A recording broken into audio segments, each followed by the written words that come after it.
He, for fun, made like a music video on AI where like Cool. you just sit and type in what you want with your favorite song. And he was like, why do you guys spend so much money on music videos? You can just do this now. I'm like, don't.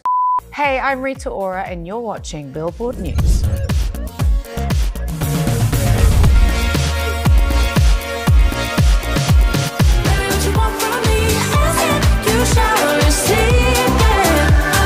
We gotta talk about ask and you shall receive. Yes, the best mantra in my opinion. It really is. I love that mantra. Tell me a bit about how you kind of came up with that and where you wanted to go with it. Well, the mantra's been around for a long time. The song, I got it sent to me in my email from Ray, who is a great friend of mine. She's also another British pop sensation and I love her.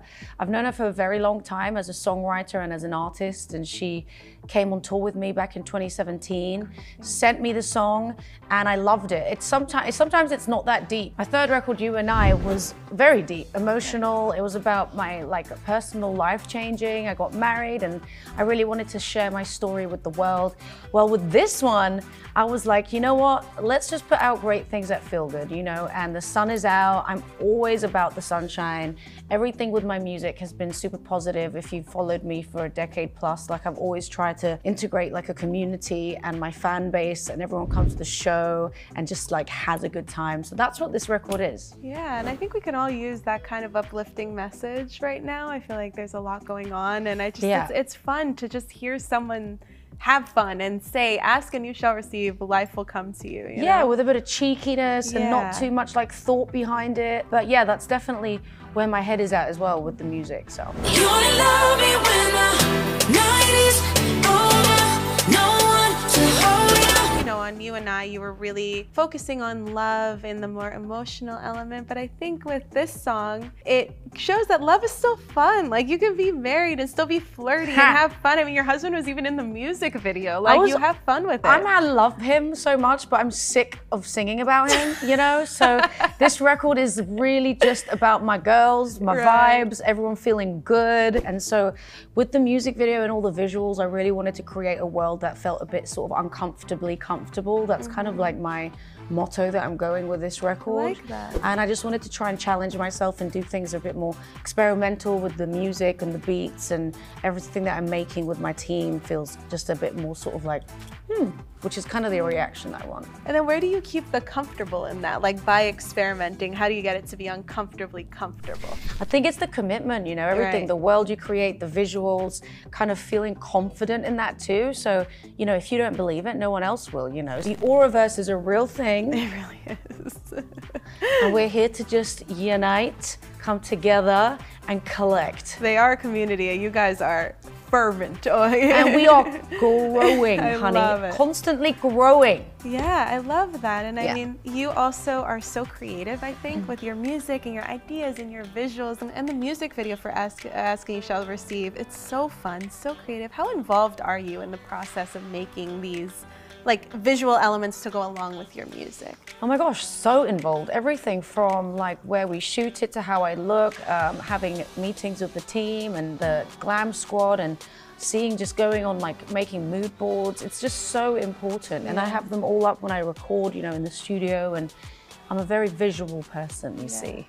Is it hard to stay inspired, I guess, because you've been doing this for so long and keep coming up with concepts? Like, where do you look to keep inspired? I look at the best. Like, all of my favorite idols growing up were people that not necessarily changed their look, but just evolved musically. You know, like the Chers, the Shakiras, and Jennifer Lopez, like all these women I think have so many lives, you know, and I love that. I think that there's no limit to music or age, and you see that nowadays more than ever. And I'm really here for it, you know, I'm really here for it. There's like a beauty in this authenticity in those people that you mentioned. Like Cher specifically comes to mind to me, that she's grown so much, she's changed so much, but she's always been Cher. Like, she's never changed for anybody. Well, consistency is key, you know, and I think that all the icons that we love have been so consistent with like their beliefs and their looks and their worlds and their point of view. You know, I think it all comes to play.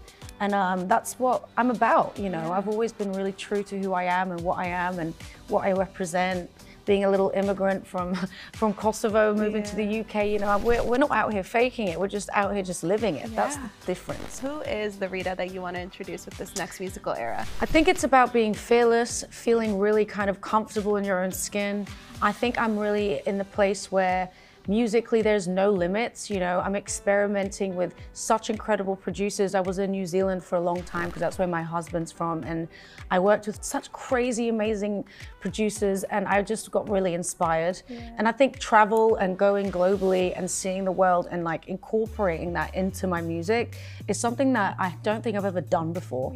And I'm also Albanian, and so like everything that I think I know, I want to now just pour into my music. Yeah, I'm just so hungry. I think it's just how I grew up. I just was raised just like, let's go, what are we doing? And I mean, and like that kind of gets me so excited. And then I have a nice holiday and I'm like, you relax. What have I just done?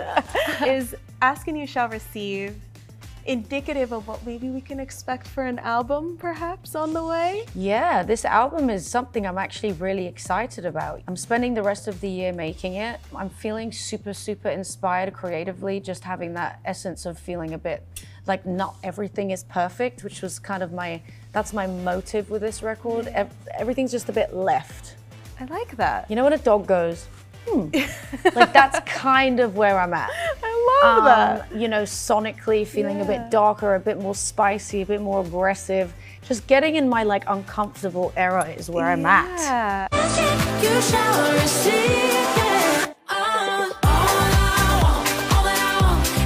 How do you translate that then into a live show? Like, what are the steps that you're like, how do I properly represent this to the fans? So I always think like with my music, is it gonna work in a live show? Is it gonna work at a festival? Is it gonna work at a house party? Like, are all my drunk friends gonna be like, oh my God, Rita, play that one song? Because that's for me is winning, you know? Right. And if it's not, then I'm like, okay, we're gonna need to figure this out. So with this album, and I've been on a summer festival tour this summer, and I've been testing things and doing remixes, and I've missed it so much. Like doing festivals is like my favorite thing in the world. I live for festivals, Glastonbury, Coachella, like I'm here for it all. So fun. And I like the lifestyle, like I love the people. So that's my favorite part of the job is like doing the live shows.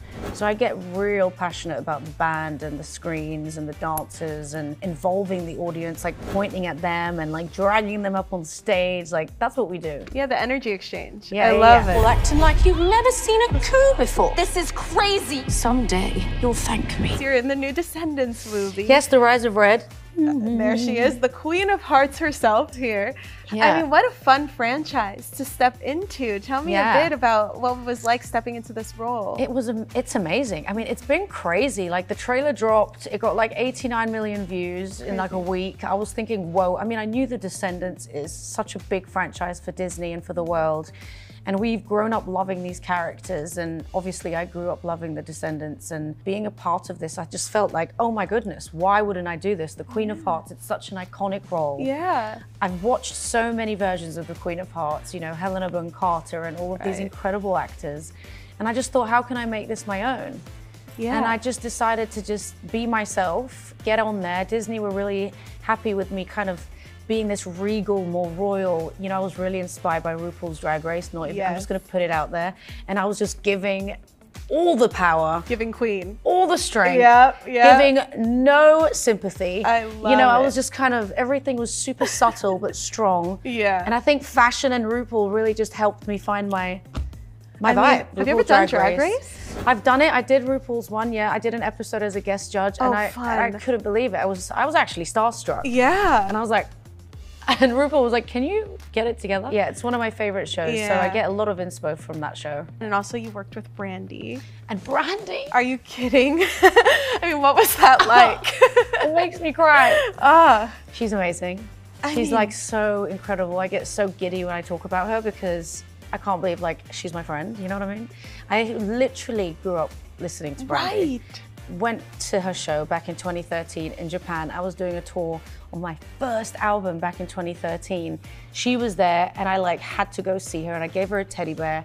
She remembered it, and now I'm like in a movie with her. So I was thinking, this is, wow, I mean, I guess ask and you shall receive. Literally. You know what I'm saying? I will never kneel to a tyrant. Off with her head! And I had the best time, and she was so patient with me, and generous with her time and gave me a lot of advice, because she also juggles a music career and an acting career. So I'm always inspired by people that have sort of 100 faces in the game, in the industry. What is it like doing music for a movie? Like singing, you know, something that's maybe not necessarily the most personal to you, but do you get into the character and feel their energy and take it from there? Or what's that like? No, it was just amazing for me because I really immersed myself in someone else, you know, like the Queen of Hearts. It's so not me as a person, and with music you kind of are yourself, you know, but with film you're just like not. So I had a lot of fun at just disassociating myself from being Rita and being the Queen of Hearts. And when that song came in, it was actually perfect because it was so the Queen of Hearts, and she's super evil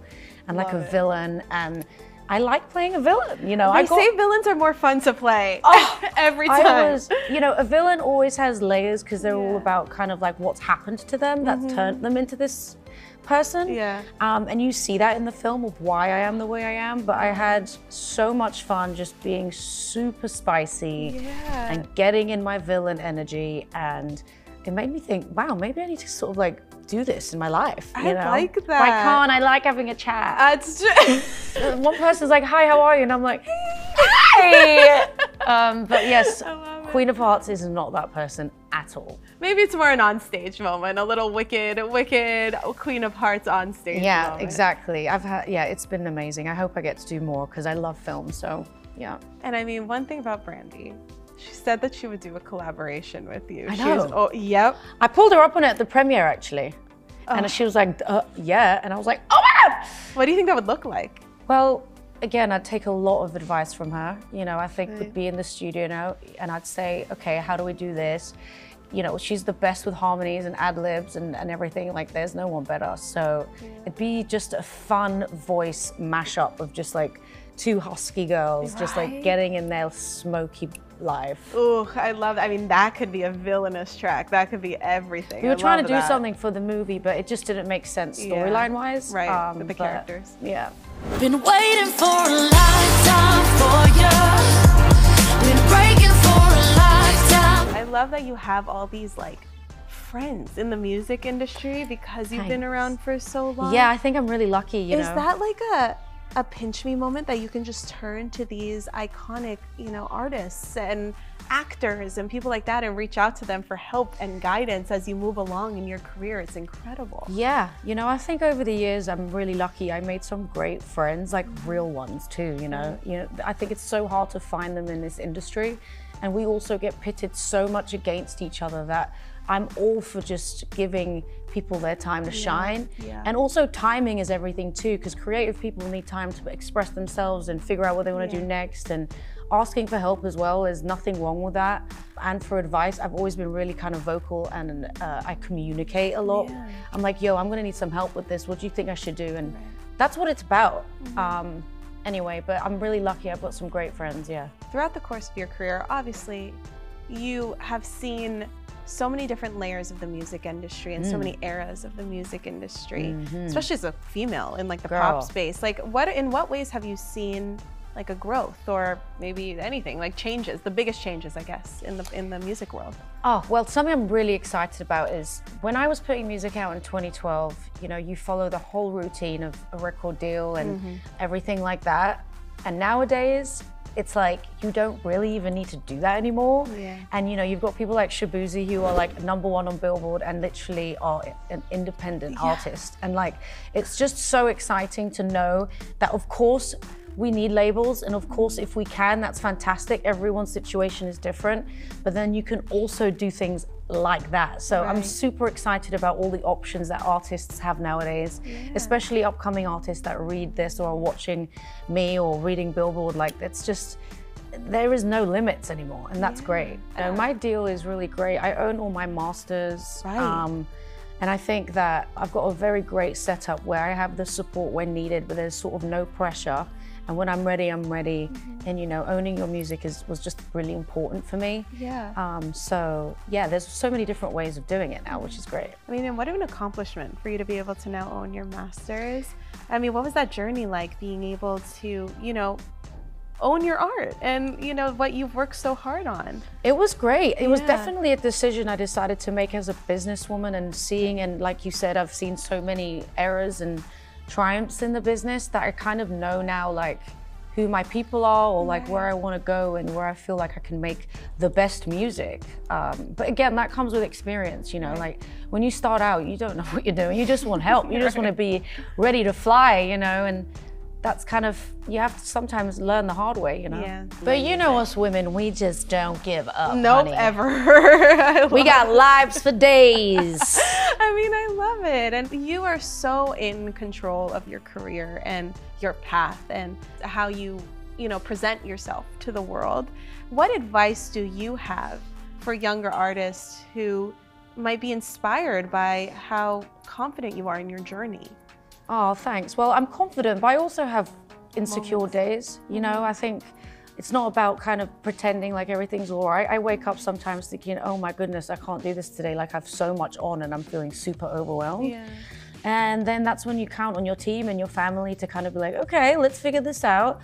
And then some days I'm like ready to go. But I think my advice would be to just really not look at other people. You know, I think that is just so poisonous for your creativity when you're sort of looking at what you don't have. And again, we are all victims of it. It's natural, it's human nature. It's just more about catching yourself and trying to just stay focused. And like, for me, you know, working out has really helped me, like just changing my mindset and prioritizing yourself. So you're in the best place to deliver the best music for your people. It's also like on social media, like you're seeing so many people. Exactly. It's just about, it's life, and that's fine because you can get inspired and motivated. That's like one thing, but just as long as you're keeping on your path is, you know, all the advice I can give. What do you think about AI in music now? Is it a good thing? Is it a living bad for it. thing? You love it. I'm living for it. I love that. I was just actually talking about this with my husband because he's actually more fascinated. It's crazy what you can do, you know, and it's crazy what you can discover. And he, for fun, made like a music video on AI where like you just sit and type in what you want with your favorite song. And he was like, why do you guys spend so much money on music videos? You can just do this now. I'm like, don't you even start. Right. Because where I grew up and how I grew up, music videos were like our way of expression to show people our world, everything that we're about right now, how we look, how we dress, like our acting skills. Yeah. Like, do not come for us. That was our only platform. But I'm here for it. I do really find it useful in some parts, but you know, it's a thing. It's a way of living. It's how people want to, it's a choice, I guess, you know? Yeah. You're in fashion, you're in music, you're in acting. You've done so much. What are your next steps? What are your next 5-10 years? What do you want to achieve? I would love to do a few more films. You know, I'm so inspired by what I just did with Disney and a couple other films, and really understanding a character and building a character. I just love that process so much. So I'm like going to school for this. You know, I live for it. I want to be a student for it. And that's really exciting to me. Making another album and going on tour. I feel like those three things, that's not too much to ask, is it? No, definitely not. Certainly not for you. I mean, you are nonstop. It's not my even team's close to looking at me like, they're like, all right, writing down. No, they're like, let's do it. No, Yeah. I think that's a great aim for the next 5 years, and yeah, trying to enjoy life too, seeing the world, and making memories. I love that. And lastly, with a message to your fans and this new musical journey, what do you hope they gather from this moment? Thank you for holding on, right? We are in this together. I love you guys, and hold on tight because we're making a brand new record, a new Auraverse, more films, content, entertainment, booked and busyness, and I want everyone to be along for the ride. But I really appreciate the patience, and don't worry because you're all going to be entertained, and I'm here for you, and thank you, and I love you. I love that. Well, thank you so much, Rita. I mean, I'm so excited to see where this Auraverse expands from here. It is endlessly expansive. Thank you. So I'm so excited, and congratulations on everything. I mean, you're just doing so great. No one deserves it more. Oh, thanks, Billboard. I love you guys. Thank you.